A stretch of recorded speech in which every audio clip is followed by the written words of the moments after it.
From the makers of Cold Water Omo, the sun beat down relentlessly on the village and the dusty hairpin road that led up to it. A few goats sought the shade of the gnarled olive trees. It was siesta time. No one stirred. Up the hill, at an incredibly slow pace, came a donkey cart, its driver apparently asleep under his wide-brimmed hat. At the crest of the hill, the cart stopped. The driver turned and looked over his shoulder. Lying on the sacks in the open cart was a figure in soldier's uniform. The driver made a gesture with his thumb, indicating a small, whitewashed house. The soldier stirred, jumped to the ground, and approached the house. A dog lying near the door looked up and scratched itself sleepily. Behind the slatted windows, two men watched. This is one of them? What do you think, Arcos? He's the right size, exactly the right size. In fact, Martin, if he was dressed in a London City suit with a bowler and umbrella, that could be John Steed. Take him in.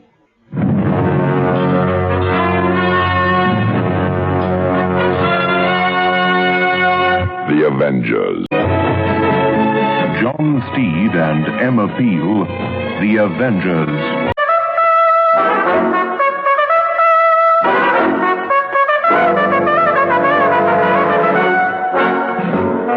In London, the weather was miserable. Drizzle fell from the grey, clouded sky. A keen wind whipped round the street corners. There was the inevitable traffic jam to aggravate Mrs. Peel's slight depression as she made her way towards John Steed's apartment. By the time she got to the Mews, she was irritable and scowling. Steed's front door was open. She knocked and entered. Anyone at home? Steed? Steed! Buenos dias, senorita. Pleased to accept. John Steed entered the room from the kitchen, clicking a pair of castanets. He stopped in front of Mrs. Peel with a sharp rap of his heels and presented her with a rose. A rose. Thank you, Steed. Am I supposed to put it between my teeth and join in, or what? Not or what, Mrs. Peel, please. Care for a glass of rare Spanish sherry? Oh, well, it might keep out the cold. All right. Steed produced a decanter and two glasses as though by magic and poured the sherry expertly and gently. Well, come on, let's have it. Patience, patience. Sherry must flow into the glass. I didn't mean the drink. I can wait for that. What I can't wait to know is why all this Spanish kick. Oh, just getting in a little practice, that's all. Here, salute. Good old-fashioned English bottoms up. Not where we're going. And where are we going? Tarragon, near Saragossa in sunny Spain. Ole. You're serious, Steed? Never more, sir. Mother phoned up. It's all arranged. We leave this afternoon. Oh, Steed, how splendid. Sunshine, vino, lazing by the sea. There's no sea near Tarragon, but there should be plenty of vino. There's also a peace conference going on. Mother wants us to keep an eye on a couple of dubious delegates. I shouldn't imagine it'll be too difficult. I said, CC. Do you agree? CC. Salute.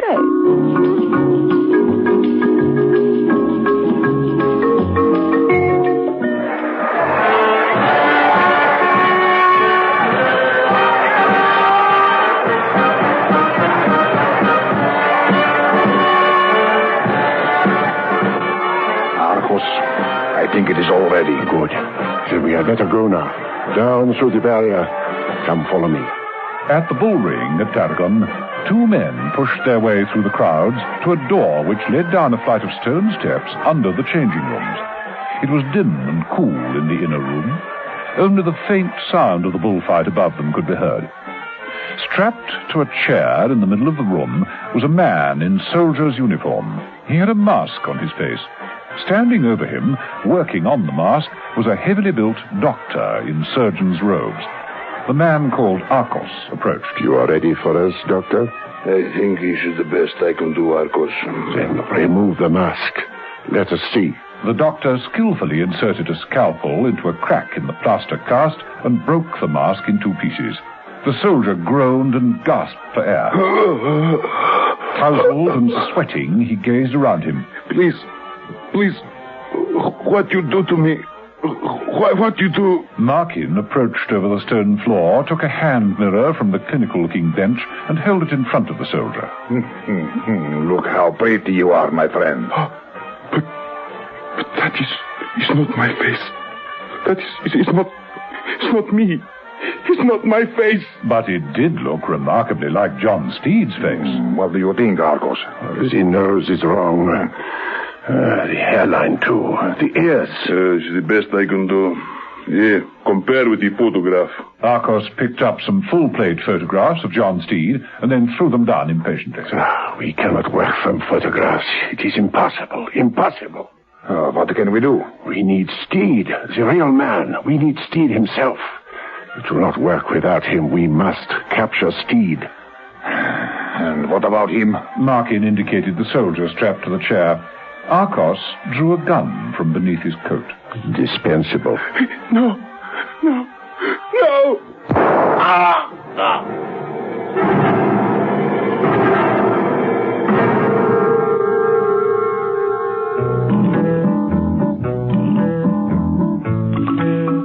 The Miranda Hotel at Tarragon is not lavish. Visually, it's a piece of old Spain. In the taxi upon arrival, Mrs. Peel was enchanted. Oh, Steve, this is delightful. The real thing. Yes, I hope the plumbing's for real, too. They climbed out of the taxi and walked into the hotel, unaware that under the trees across the road they were being watched by Arcos and Markin. That is Steed. And the woman? I do not know. His woman, I suppose. She will not bother us. If she does, then she too will have to be taken care of. Come, let us make the phone call. Upstairs, Mrs. Peel was shown into a simple, charming room with shuttered windows.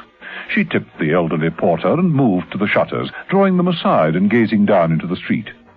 She noticed two men moving away towards a red saloon. Steed entered the room. Ole, come hold of her. You've been at the phrase book again. That's right. I've finally mastered the Spanish for my grandfather's ear trumpet has been struck by lightning. It's terribly useful. I think I'm going to like it here. What's your room like? Oh, very different. Oh? Yes, indeed. My dressing table's at least 6 inches near the window. Who'd have thought it, Steed? A holiday at last. Well, it's not a holiday, actually. I thought I'd explain. Well, almost a holiday. We're official observers at the peace conference. Very serious business. Well, I hope the peace conference lives up to its name. Very thoughtful of them to hold it in Spain. Very thoughtful of the Spaniards to instigate it. Fancy an anisette? Never tried it. Highly recommended. A jigger of anisette, piece of ice, splash of cool water. Yeah, let's go down and find the bar. Steve stepped back to allow Mrs. Peel to precede him into the corridor. As she did so, a voice said, Will you marry me? A startlingly good-looking man, blond and athletic, stood framed in the doorway. Will you be my wife? Good day to you, sir. Please, madam, will you marry me? Marry you? Please, I implore you to be my wife. Only for 5 minutes or so. Oh, there he is! Say nothing. Leave everything to me. Oh, Baron! Oh, gee, Baron, Kurt, baby, say it isn't true. You promised you'd choose between me and that redhead. Oh! Why, Helga, imagine seeing you. May I present my wife? Emma. My wife, Emma. Your wife? Gee, you didn't say anything about having a wife. You never said anything about being married. Oh, Kurt, baby. Oh, how mortifying. Another one out of circulation. Goodbye forever. Goodbye, Helga. You have earned my undying gratitude. May I present myself, the Baron Funkert, always at your service? I'm John Steed. This is Emma Peel. How do you do? You must forgive my intrusion, but as you have seen... You have your problems. My own fault. A foolish mistake. I tried to be friendly. And the thing grew on you? We understand each other, Mr. Steed. Thank you again, Miss Peel. Mrs. Peel. It wouldn't have worked out. Bigamy. I kiss your hand. It was a pleasure being married to you. Adios. Baron von Kurt kicked his heels smartly, turned and strolled down the corridor. Mrs. Peel turned with a shrug of her elegant shoulders and raised an eyebrow at Steed. Well, that's the trouble with these holiday romances. They never last.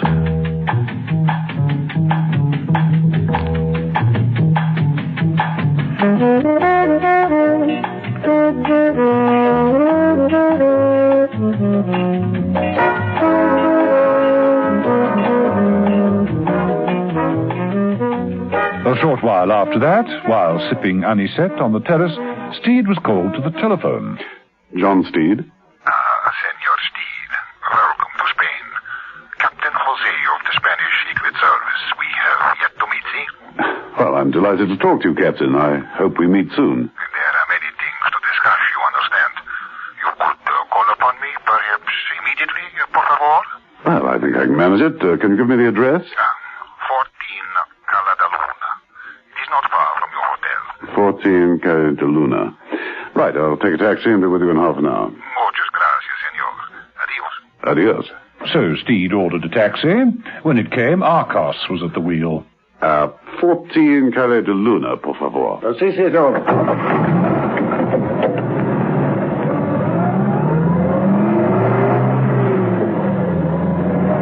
A short while later, while rounding a corner of the narrow streets, Arcos stopped the taxi. The door of the taxi opened. Markin jumped in. Oh, I beg your pardon. This taxi... Buenos noches, senor. Sleep well. Drive on, Arcos.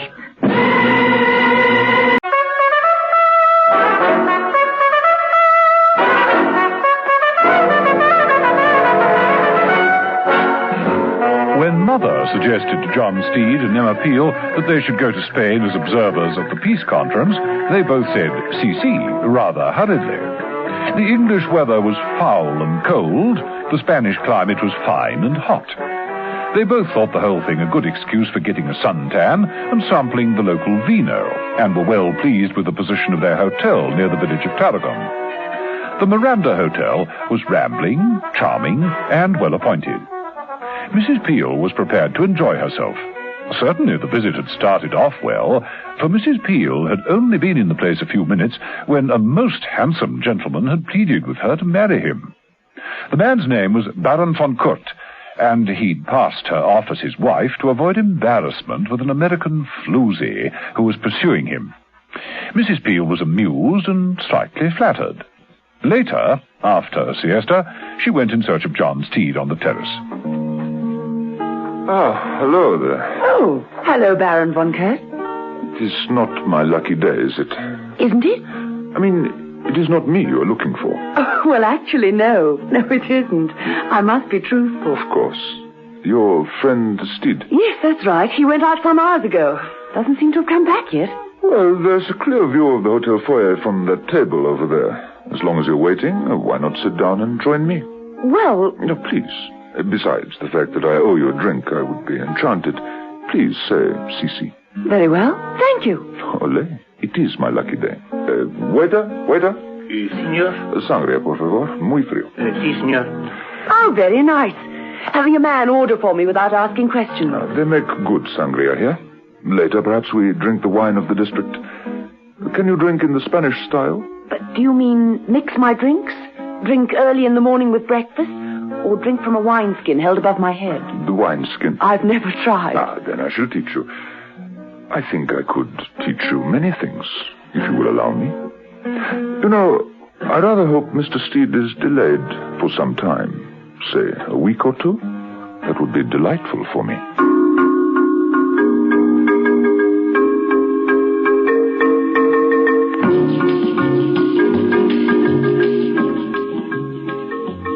John Steed was delayed, all right. At that moment, he was lying unconscious on a bed, his hands tightly tied together with a thick cord, his face covered with a mass of sticky plaster in an egg-like steel container. Arcos and Markin stared down at him. Should be good enough. Take it off. All right. The egg-shaped mask made a squelching noise as it left Steed's face. Both men peered into the mold. Nearly dry. Excellent. Another splendid impression. Leave it there on the table and let us go through his pockets. The jacket, it is here, and it contains the wallet. Security pass with Steed's name and photograph. Yes, that is exactly right. We have plenty of copies of those. In the drawer there are forged passes. All we need now is to photograph him. Wake him up. Why do we not use his pass? It has to be signed, and anyone entering the peace conference has to sign the book. The signatures must tally. The agent who uses the pass must be able to make the same signature. This is the better way. Wake him up. Come on. Wake up, come on. Just a few minutes more. Wake up! Steed woke up, opened his eyes, and Arcos, who had focused an instant camera upon him, took a quick flash shot. Bonjour, gentlemen. We are not French. Nor are you gentlemen. Arcos was busy with the photograph and the forged pass. Markin tested the face mold with his finger. I have a shrewd suspicion that there is dirty work afoot. Be quiet. It may sound a foolish question, but may I ask what? We are going to infiltrate the peace conference. With a forged pass? And a forged face. It is dry now, Markin. Firmly set. Look, Mr. Steed. Recognize him? Steed stared into the mold and realized what it was immediately. Yes, your face, Mr. Steed. With your face and this pass, it will be child's play to get past the security guards. I see. Won't whoever wears it look a little plastered? Not plaster, Steed. Flesh. Living flesh. Oh, I won't bore you with the scientific jargon dealing with plastoids, pigments, molecular rearrangement. Suffice to say that if a man fits this mold over his face and injects himself with this... Arcos held up a box that contained several hypodermics and several bottles of milky white fluid. Within minutes, his face will assume the shape, texture, and every detail of the demolded face. Instant plastic surgery. Exactly. I could not have expressed it more succinctly myself. Instant plastic surgery. It works? You'll have to take my word for it, but it does. For a matter of several hours before the likeness fades. Time enough. Here are the list of names of those agents whose build resembles Steed's.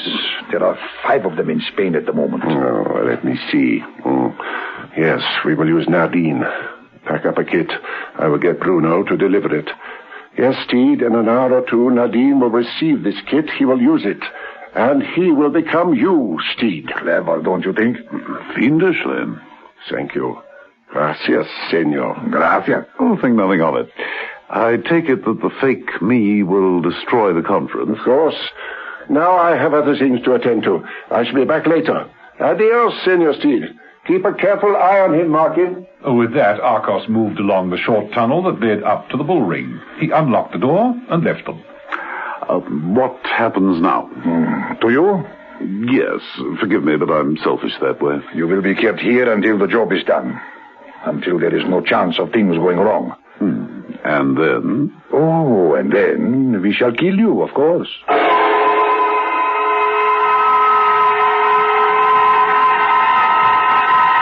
Out in the deserted bull ring, Arcos crossed over to one of the stands. Dr. Verno and a man called Smirnov came to meet him. Keep a very careful watch upon the door, senors. Markin is with the prisoner. He must not be allowed to escape. Do not worry. He will not get away. I have this. The doctor pulled an ugly-looking pistol from under his cape. And I this. Smirnov drew out a matador's sword. I am used to the quick kill. Ole. Down in the room beneath the bull ring, John Steed had found a sharp edge in the metal frame of the bed upon which he was sitting. With hands tied behind his back, he was able to rub the cords almost through. Markin was pouring himself a drink. You want the vino, see? Thank you, no. I'm rather particular about with whom I drink. Never drink with the dregs, you know. Not old school tie at all. You laugh at me, huh? Then you will have the vino like this. Markin threw the contents of his glass into Steed's face. Very inferior, Ribeiro. The wines from the northwest never travel. You're right to throw it away. By the by, where are we, anyway? What is that? Where are we? Where is this place? Oh, we are under the... It is of no interest to you. Oh, but you're wrong. You see, if I don't know where I am, then I won't know how to find my way back. Steed, who'd been straining at the cords, finally parted them and whirled to his feet. Markin's hand went to his gun. Steed grabbed the empty wine bottle and tossed the remains of the wine into Markin's face. Undrinkable, isn't it? Steed landed a terrific punch. Markin went sailing through the air and crashed into the stone wall, slithering down it and ending up out cold. Ole, Steed.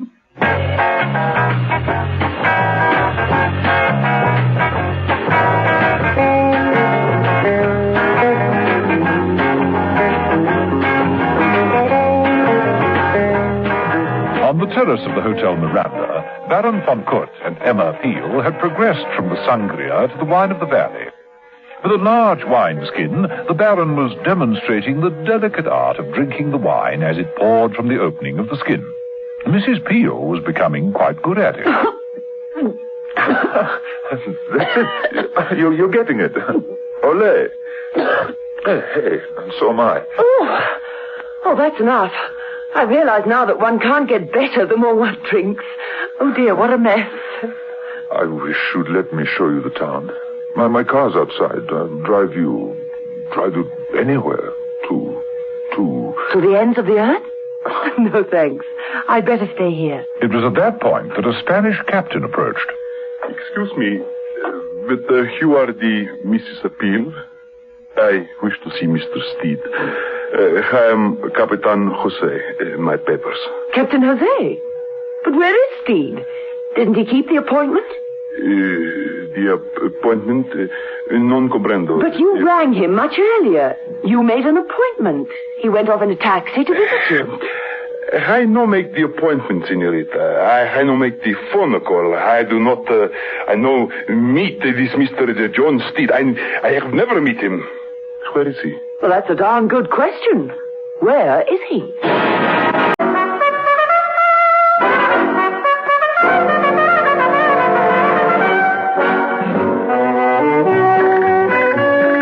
John Steed was in big trouble. He'd come to Spain as a mere observer at a peace conference to be held near Saragossa, but had discovered a plot to sabotage the whole assembly by smuggling in an enemy agent disguised as himself. The agent chosen was a man called Nadine. Nadine would gain admittance to the conference by means of a forged pass and a remodeled face. The pass was easy. It was merely a copy of Steed's own pass. The face was a little more difficult. It became a replica of Steed's when a process of injections reformed it under a mold taken from Steed's face while he was unconscious. Steed was held prisoner pending the successful outcome of this intrigue. The man guarding him was Markin. Steed had been tied with his hands behind his back, but had managed to cut through the cords. When free, he'd hurled the contents of a bottle of wine at Markin. Steed landed a terrific punch. Markin sailed through the air, crashed into the wall of the room, and slid to the floor. Steed made off down the passage that led up to the bull ring. Door unlocked. That's a bit of luck. Steed emerged, blinking at the sunlight. Up in the stands, Dr. Verno was instantly on the alert. His companion Smirnoff took a firmer grip of his matador's sword. Verno stopped him. No. Leave him to me. He is a splendid target. So.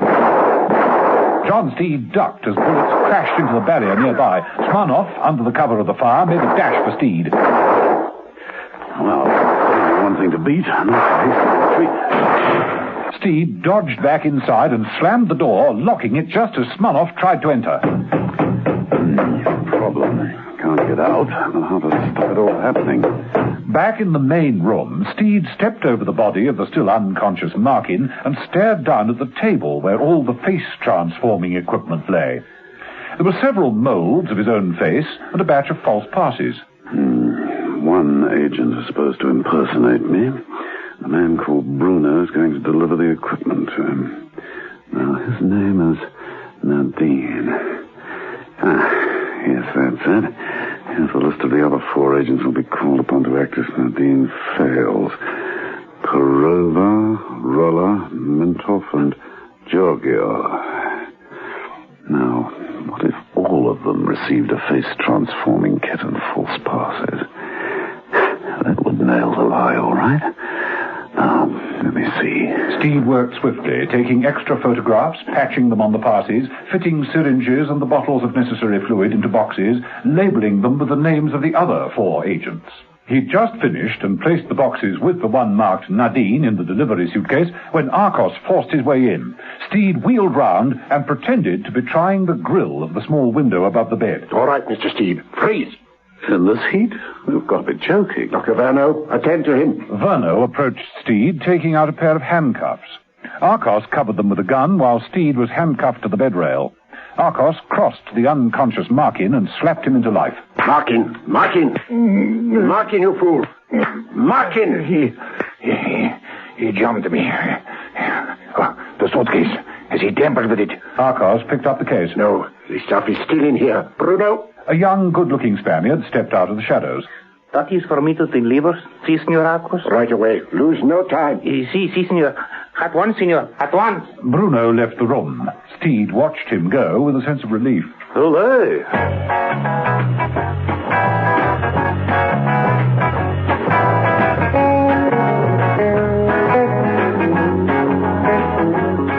A short way away, a large saloon car was stirring the dust from the open road.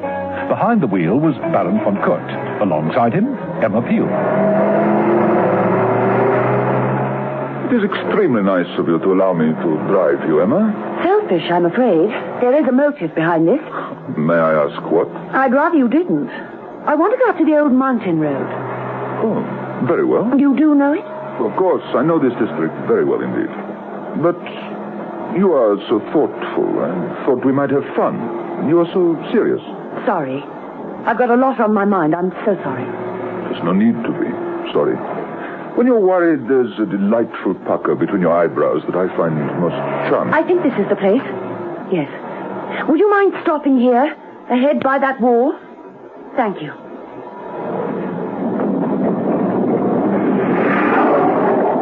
The Baron looked at Mrs. Peel with some surprise, but he obeyed. He parked the car by the wall, under the shade of a tree. Shan't be long. Mrs. Peel left the road and clambered down the bank, heading for a clearing between the olive trees. In the clearing was a caravan. By the caravan, stirring something in a large pot, was, of all people, Mother. Ah, Mrs. Peel. Nice of you to drop in. Mother, Steed's missing. How does this smell to you? Trifle too much garlic, do you think? Missing for how long? Several hours. Yes, I think that is a trifle too much. Oh, well, I shouldn't worry, Mrs. Peel. Lots of diversions in this country, you know. Bullfights, dancing, just an ordinary siesta, perhaps. But he went to see Captain Jose. Ah, that's it then. Probably spitting a bottle of red wine right now. They do a very fine light claret type in this area, and I really don't... Mother, I've just seen Jose. He knows nothing about Steed's visit. Oh, dear. Not at the hotel, either. Or with Jose. And the question is, where is he? Have you kept all this to yourself? Yes, I didn't tell Jose. Good girl. No sense in our panicking either. Go back to your hotel. And if anything happens? I'll let you know immediately. Now, run along there. That's a good girl. Let me enjoy my holiday. Oh, dear, I do hate roughing it. And with that, Mother poured half a bottle of dry sherry into the pot. And Mrs. Peel returned to the Baron and his car.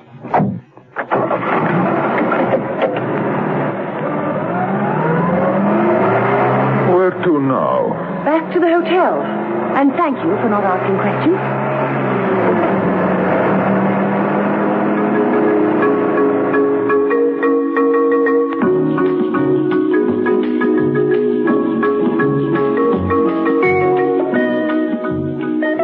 Back at the very same hotel, the Miranda, the agent Nadine received the parcel from the delivery boy, Bruno.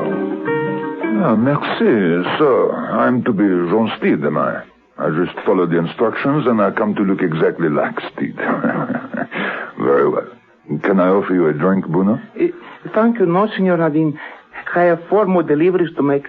Please to excuse me. And so Bruno left to deliver the other parcels in other parts of the town, where Perova accepted his. Oh, gracias, Bruno.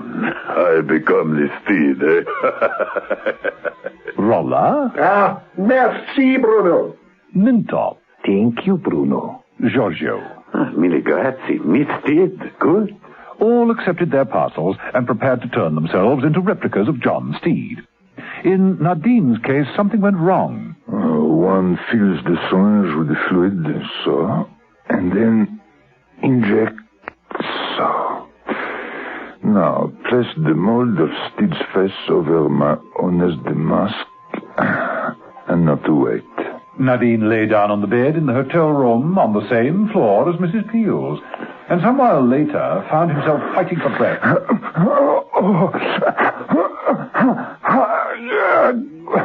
He managed to pull off the mask, which rolled onto the floor and under the bed, and then his face contorted into a horrible, distorted version of John Steed's. Nadine collapsed backwards.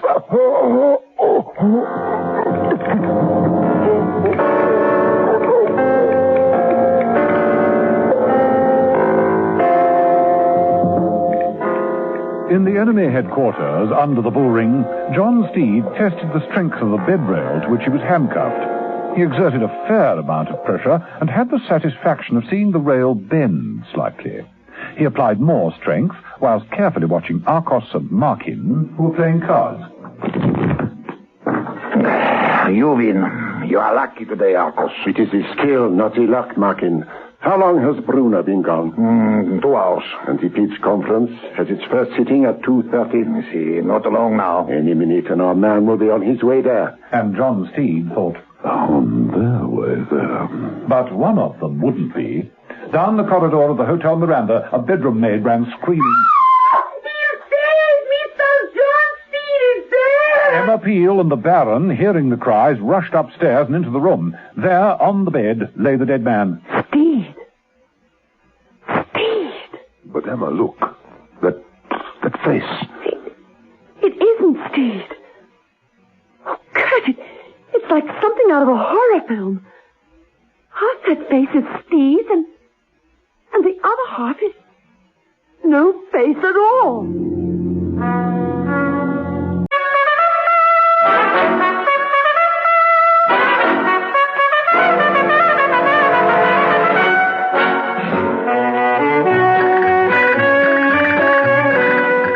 The plot to destroy the peace conference by infiltrating into its rooms an agent disguised as John Steed had now become extremely complicated.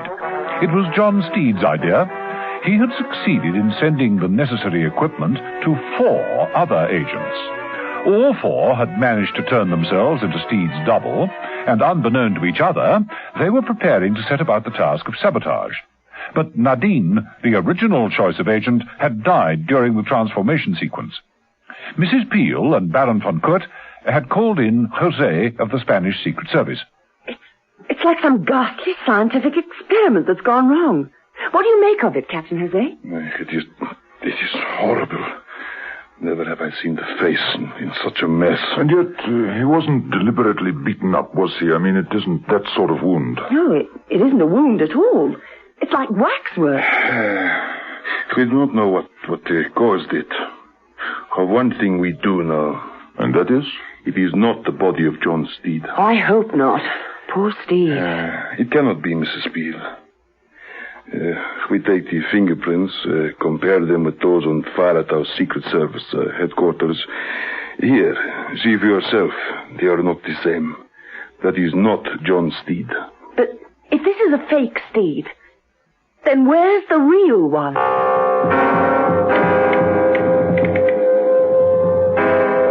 In the bull ring, deserted and baked by the blistering heat, 2 men kept guard.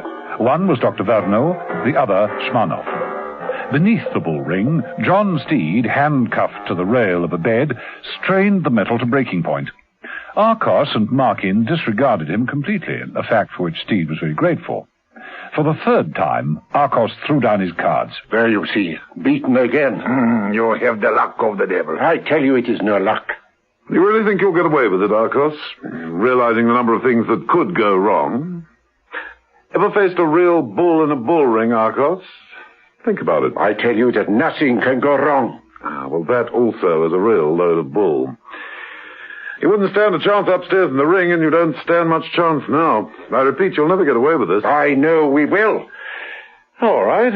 Assuming that the fake me gets into the peace conference undetected, what then? A percussion bomb, like this one here. Arcos held up an object that looked like a small bullet. It is unobtrusive, but quite deadly.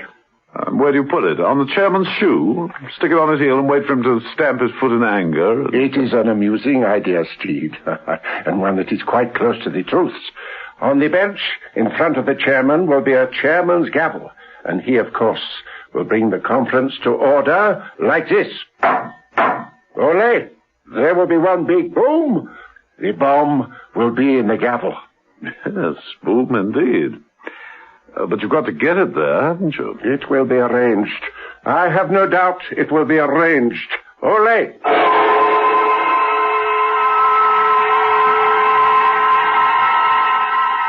At precisely 2:30, the doors of the large country house where the conference was being held swung open. 2 guards were seated at desks to check the guests.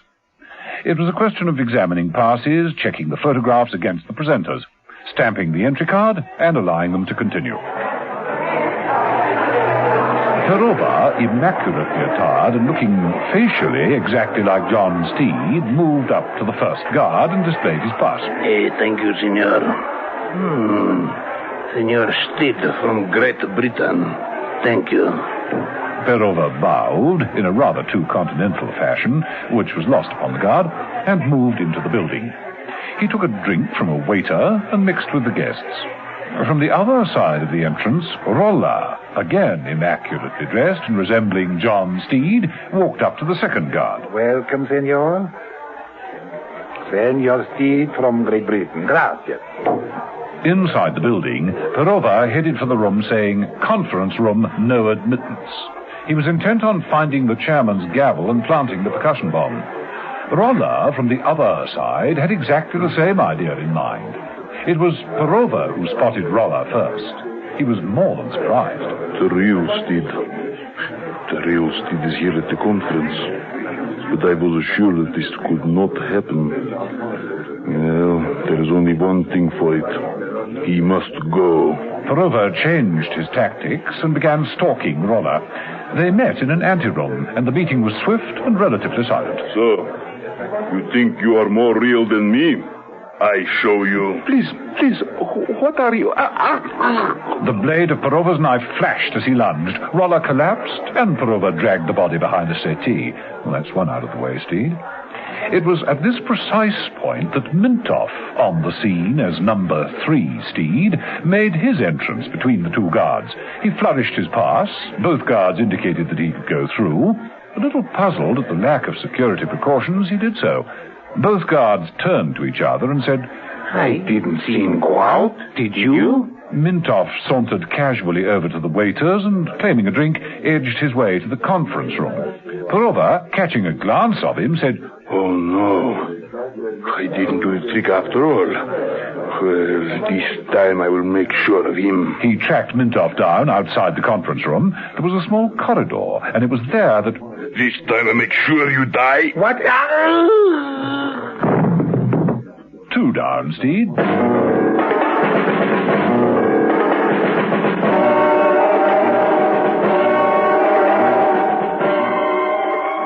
But of course Steed was unaware of all this excitement. So for that matter was Mrs. Peel. In other circumstances, she might have been susceptible to the Baron von Kurtz's undoubted charms, but at the moment she was still worried about Steed.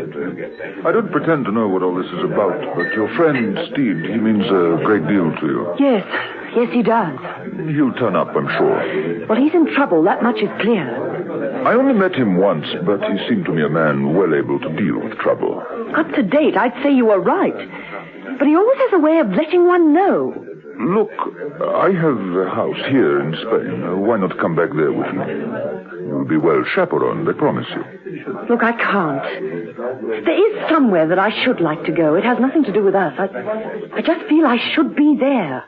If I'm not, then I shall feel that I'm letting Steed down. Do you understand? Not at all. But I should consider it a privilege to drive you there.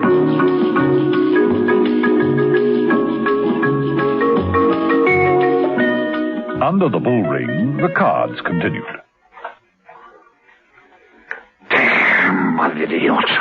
You see, it is not the luck, it is skill. More away, Narcos. See, I think I need it. It will not be long now. Then, Larkin, if we get away with it... See, if we do. If? Are you both beginning to have doubts? You're starting to lose confidence, Arcos. There's so much that could go wrong, as I've already pointed out. So many things you could have overlooked. Such as the fact that you've nearly got that bed rail free. Pull away, Steed, pull away.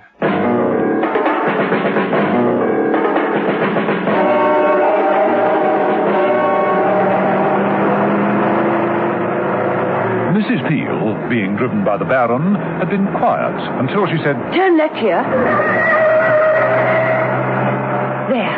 There's the place I want to go to. There? Yes? Oh, what's so funny? Forgive me, but you see, you have accepted my invitation after all. What do you mean? You mean that... That the large palatial residence in front of you is my house. I lent it to the authorities for the peace conference. It's the biggest place for miles around. You're surprised. I'm beginning to see a little daylight. You and this business with Steed, it has something to do with the conference. Yes, it has, but I don't understand. If you live here, then why? Why am I staying in a hotel? Well, crowds bore me. I like to feel I have space to breathe. You know what I mean? And there are the pursuing females. I'm afraid so. It's the title, you see. So many women long to be a baroness. Yes, I do see. But I don't think it's only the title. I wouldn't be too sure about that. I wouldn't be too sure at all.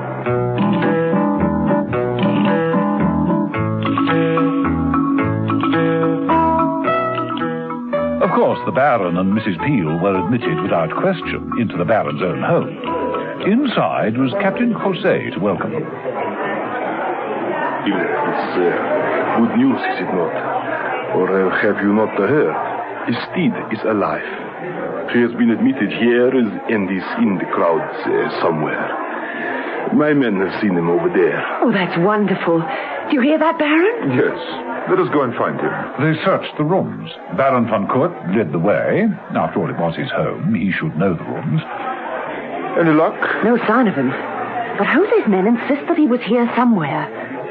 You know, you say you don't like crowds. He doesn't either. Then he will have chosen one of the anterooms. Follow me. Mrs. Peel did. You take that side, I'll take this. It was then that Mrs. Peel found Rolla dead. Steed! Oh, Steed! Oh, no.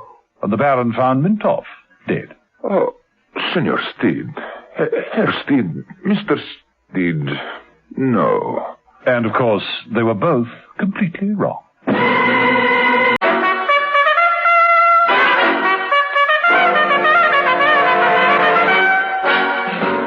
John Steed, still held a prisoner in the damp room beneath the bull ring, strained at the handcuffs that held him to the bed rail. He knew he had to get out before one of the four men impersonating him got to the peace conference and planted a percussion bomb in the chairman's gavel. What Steed didn't appreciate, of course, was that each of the agents thought he was the only one looking like John Steed. The result of this was that every time they met each other, they thought they'd met the real Steed. Perova had met both Rolla and Mintoff, and had, without hesitation, killed them both. Mrs. Peel and the Baron were quite bewildered. So, for that matter, was Captain Jose. Yes. Astonishing. Amazing. If I hadn't seen it for myself, I would never have believed it. Both look exactly alike. And both look exactly like John Steed. But which one is Steed? Neither. Both are duplicates. How the transformation has been achieved, we will never know. But there it is. Two dead Steeds. I think we need a drink. Don't you, Emma? A large one. This is very, very serious. Guards! Senor Capitano. Give orders. All the guards alerted. Shoot to kill. What? Si, senor. What does that mean, Captain? Mrs. Peel, it is a difficult decision. But it is clear that someone wants to infiltrate the conference. There must be a plan to wreck it somehow. And someone has created a duplicate Steed in order to do so. Well? Well, under these circumstances, we must conclude that the real Steed is dead. And so, any other Steeds must be shot on sight.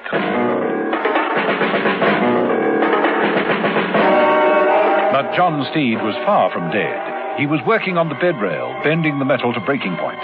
Arcos and Markin looked up occasionally from their game of cards. It should not be long now before we hear the news, Arcos. I have no doubt that Nadine will achieve success, Markin. He has complete instructions. The whole of the conference room will be blown to little pieces. Our job will be over. We can go home. And claim the money. Retire with the satisfaction of a job well done. What about him? Markin indicated Steed with a greasy finger. Easy. I don't think things will ever get to that state, gentlemen. Steed gave one last enormous tug at the bed rail. The rail broke away. Arcos! Steed, using the rail, made for Markin. He swung the rail. Arcos made for his gun, reaching across the table. Steed brought the bed rail down over his hand. The gun went off harmlessly. Steed got in a terrific punch smack on the right spot of Arcos's jaw. Oh, that'll teach you to click your castanets at me. Doing all right at the moment, aren't you, Steed?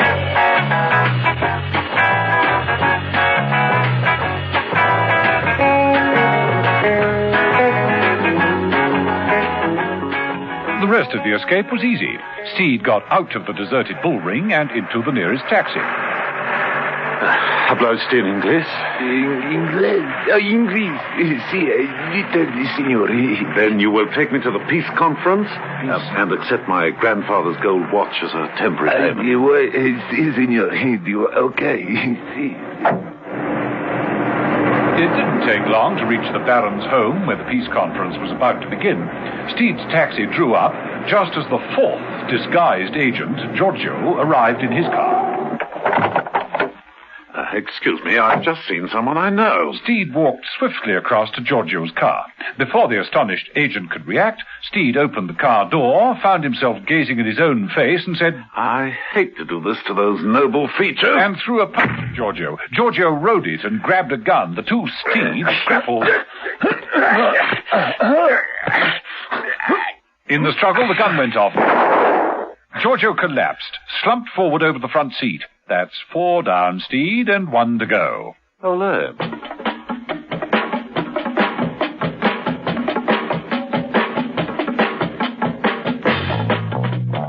Meanwhile, Perova, now the only disguised Steed left, had got into the conference room and was working on planting the small bomb in the chairman's gavel. It took a little time, and the delegates were making their way along the corridor as he completed the task. Perova placed the gavel on the table at the right hand of the chairman's seat and disappeared through the French windows. I now have to wait. The big bang. John Steed entered the building at top speed. The 2 guards at the door had no time to raise their rifles. Steed said, Good afternoon, buenos tardes, and hit their heads together. He then made off, up the corridor at a furious pace, crashing into the conference room. Just as the chairman, raising the gavel, said, Now, gentlemen, may I call the meeting to order? No, put that thing down. Here, give it to me. Steed hurled himself at the chairman, grabbed at the gavel, hesitated for a fraction of a second, and then crashed his way through the windows out into the grounds. Steed threw the gavel as far away as possible and crouched in the bushes. They should give me 2 ears and a tail for that.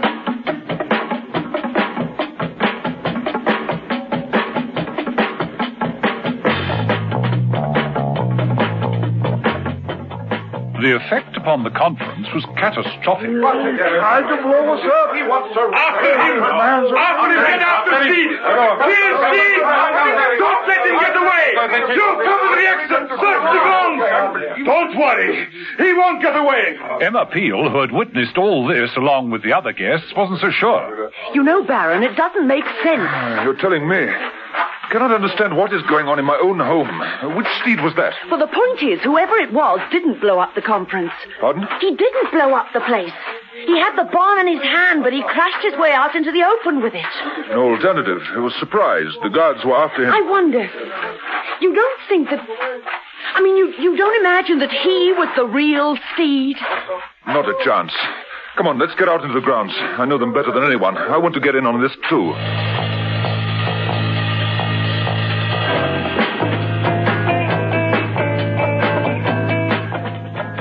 Out on the grounds, John Steed dodged from cover to cover. Perova had heard the sound of the explosion and thought his plan to wreck the conference and kill its delegates had succeeded. But then he heard the orders shouted by Captain Jose and thought they were after him. He also went into hiding. Mrs. Peel, separated temporarily from the Baron, was crawling her way through the undergrowth, gun in hand, when... Mrs. Peel. Stay where you are. Don't move. Me, the real me. Stay still and put your hands up. Mrs. Peel, Emma, if I wasn't the real me, how would I know who you are? Whoever impersonates John Steed must have done their homework. They'd know all about me. Don't move. Look, your last birthday, I took you to Quag's for supper. Stay still. We had caviar, quail's eggs, smoked sturgeon, lobster thermidor, and wild strawberries out of season. Well, how did you find that out? Well, I happened to be there. You had 2 helpings of strawberries. You could have followed us.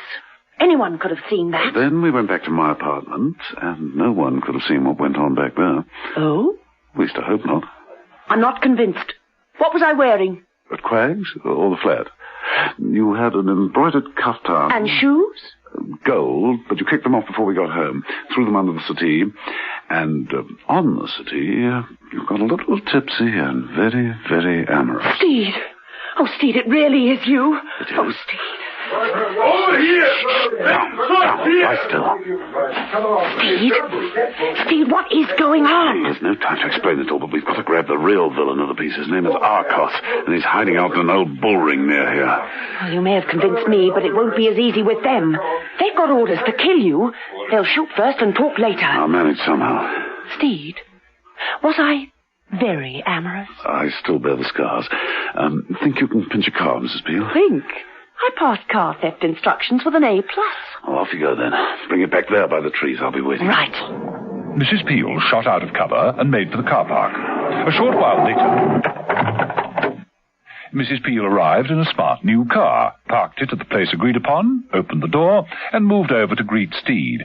But it was Perova who stepped out from behind the tree. So, you have brought me a car. How very thoughtful. Steed! I am afraid not. Perova raised a revolver, pointed it straight at Mrs. Peel. His finger tightened over the trigger. But the Baron crashed his way through the bushes and with his sword lunged forward. Oh, no! Ole. One blow, and that's the last of them out of the way. You're on your own from now on, Steed.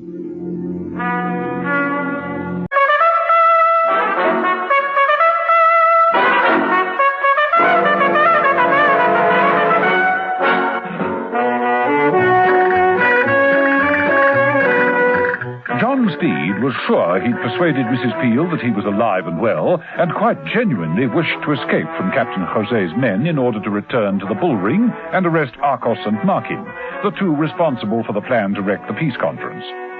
The plan to blow up the delegates had nearly succeeded, and it was only by lucky timing that Steed had managed to get the bomb out of the conference room and explode it harmlessly in the grounds. But Captain José didn't appreciate this and had given orders that anyone looking like John Steed should be shot on sight. Unfortunately, this included Steed himself. Now that Perova was dead and Mrs. Peel convinced she had been fooled by him, Steed was once more on his own. He found this out the moment he innocently hailed Mrs. Peel and the Baron from near the borrowed car. Over here, Mrs. Peel, over here. There's another one of them. Well, I'm not getting fooled again. Let's get him. Mrs. Peel let fly with a barrage of shots. Steed ducked out of the way. Even your best friends won't tell you if they believe in you or not. I've got to get out of this. Steed made it to the other side of the car, ducked into it, started it up, and drove as quickly as he could down the driveway.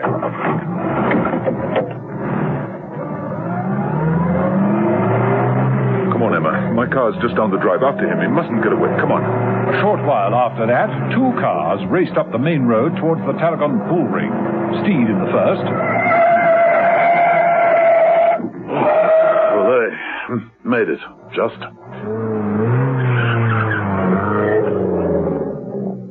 The Baron and Mrs. Peel in the second car.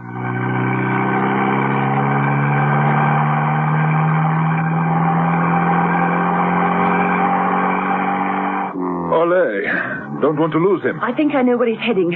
Before he persuaded me to steal that car for him, he pitched me a long explanation about the true villains of the piece hiding in a deserted bull ring. Ah, then if that is so, I know the spot. Baron, I'm so confused. Why should that man tell me his plans? How did he manage to know so much about my private life? Does he know about your private life? How much? A darn sight too much. Things I didn't even think the real Steve would remember. Even down to the sort of food I like. Careful! I like paella, but I don't want to end up like one. Not much further. Hold on, here we go. We'll beat him even yet.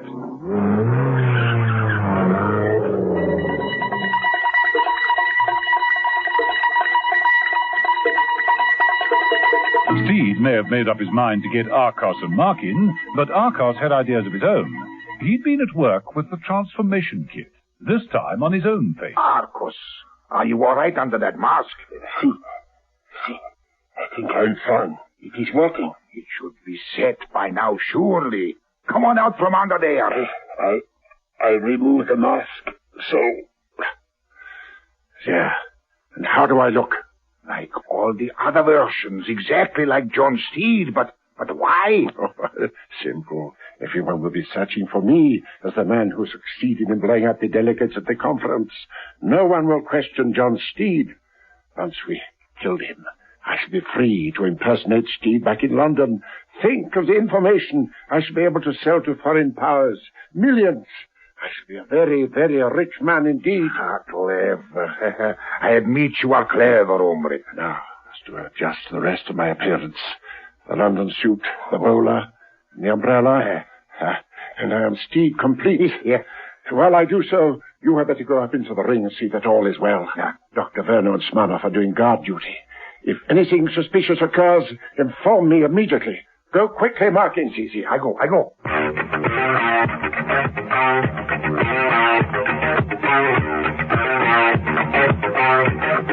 John Steed made the bull ring just a few minutes ahead of the Baron and Mrs. Peel. He screeched his car to a halt at the back of the stands, jumped out and rushed down the corridor and out into the ring.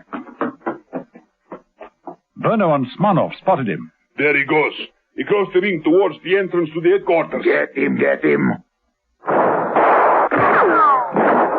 Steed tore across the hot sand, the bullets splattering themselves around his feet. He made the other side of the barrier and plunged down the tunnel that led to the underground room. The two men were after him. He got there just in time, slammed the heavy door and locked it. Open the door!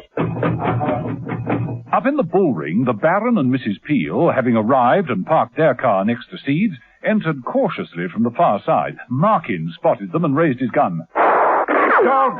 Hold this fire, Emma. I'll try and get him from the other side. Work my way round. Right. Verno and Smirnoff, hearing the firing, gave up banging on the door and returned to the action. Mrs. Peel kept Markin's attention, while the Baron, sword in hand, edged his way along the rows of deserted seats. But Verno spotted him. There, Markin, behind you. Look out! What? The Baron raised his sword as Markin was about to take aim and threw it like a spear. It whistled through the air, catching Markin in the chest.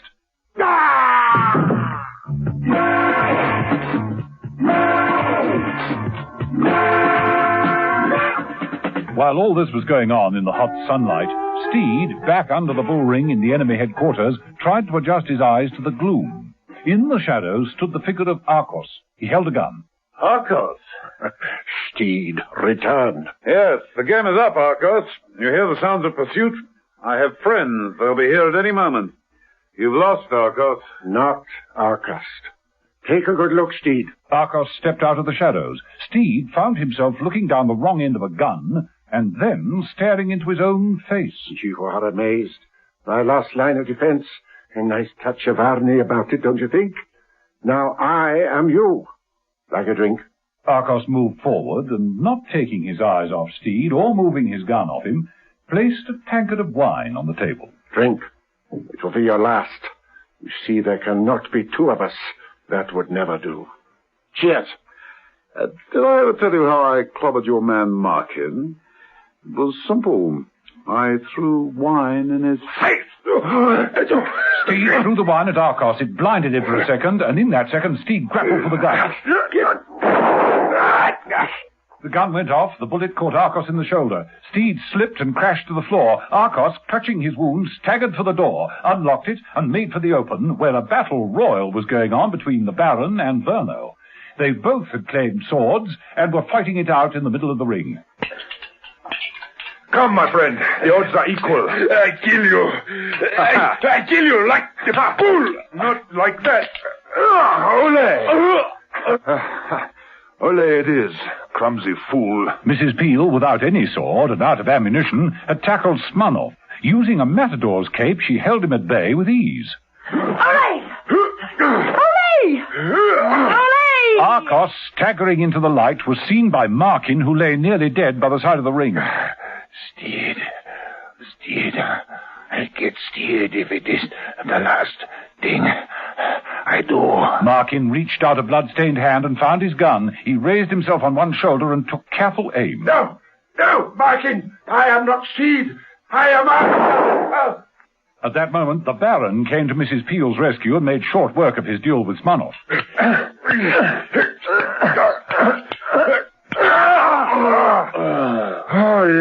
Olé it is. Good work, Baron. John Steed stepped out into the bull ring. There's another of them. Let's get him. No, that's the real Steed. But how can you tell? Well, who else would smile at a time like this? John Steed advanced across the sand, and he was smiling.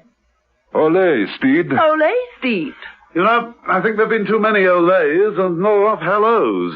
Hello, Mrs. Peel. Hello, Steed.